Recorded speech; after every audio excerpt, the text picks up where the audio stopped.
and welcome to your quick Pilates routine for when you are traveling.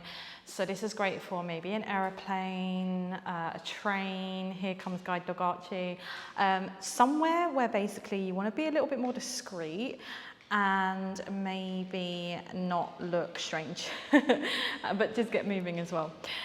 So I hope you enjoy it. If we haven't met before, my name is Emma. I am registered blind. I have some vision. My guide dog's just gone past, he might pop in, but I do try to audio describe this as much so it's accessible for blind and visually impaired people too.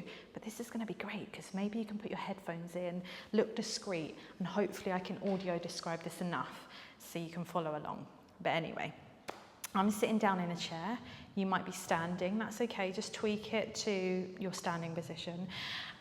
But let's lift nice and tall.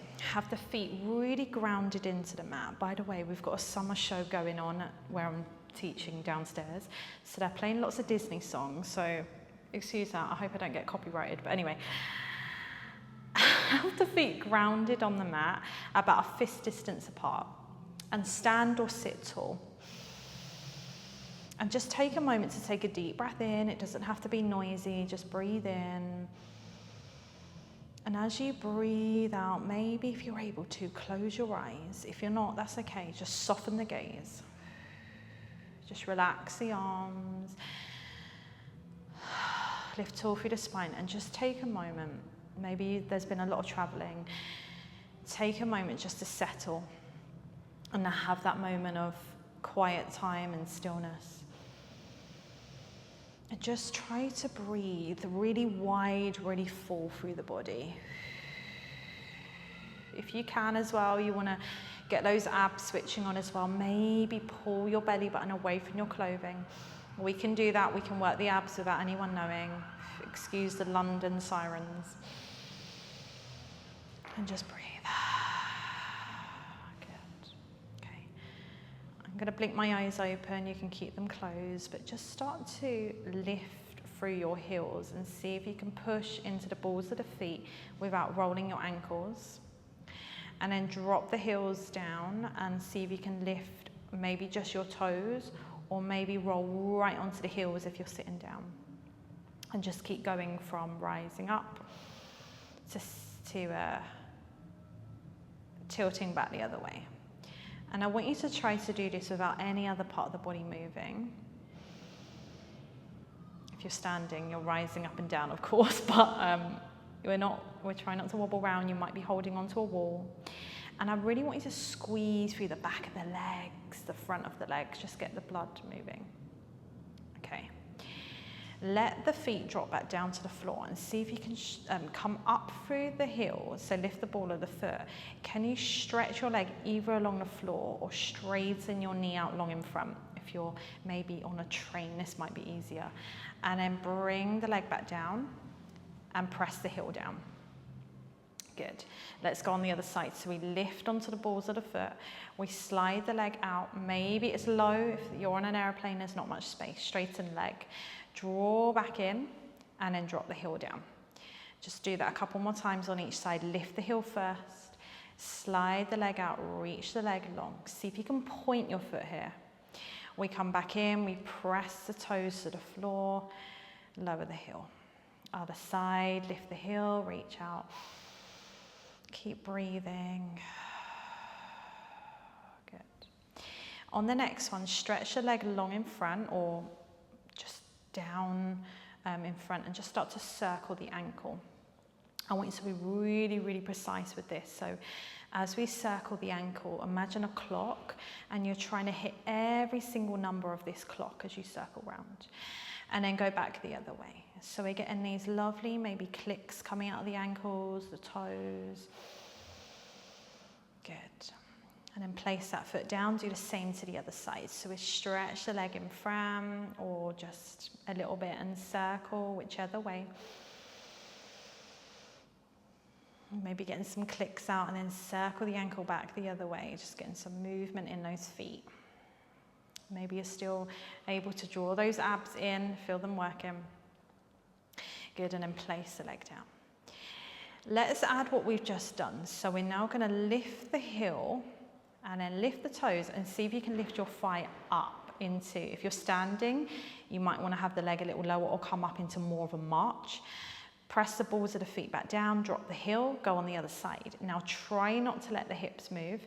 Raise up through the heel, lift, point through the foot as you lift your thigh. Balls of the feet come back down and then the heels. So we're doing this lovely little march, but we're really intentionally walking through the feet. You're trying to make it subtle so the rest of the body's not moving. Maybe you're just casually looking out the window, not doing anything here. Although it should be, I mean, people should feel confident enough to do exercises. Like, everyone knows that you get stiff, especially on a plane and things like that, circulation. Good. And then drop the legs back down. See if you can squeeze your legs together. This may not work as much if you're standing. So if you're standing, you might just want to sweep the leg out to the side, draw it back in, the other leg. But if you're sitting down, squeeze your legs together and see if you can open your knees out to the side.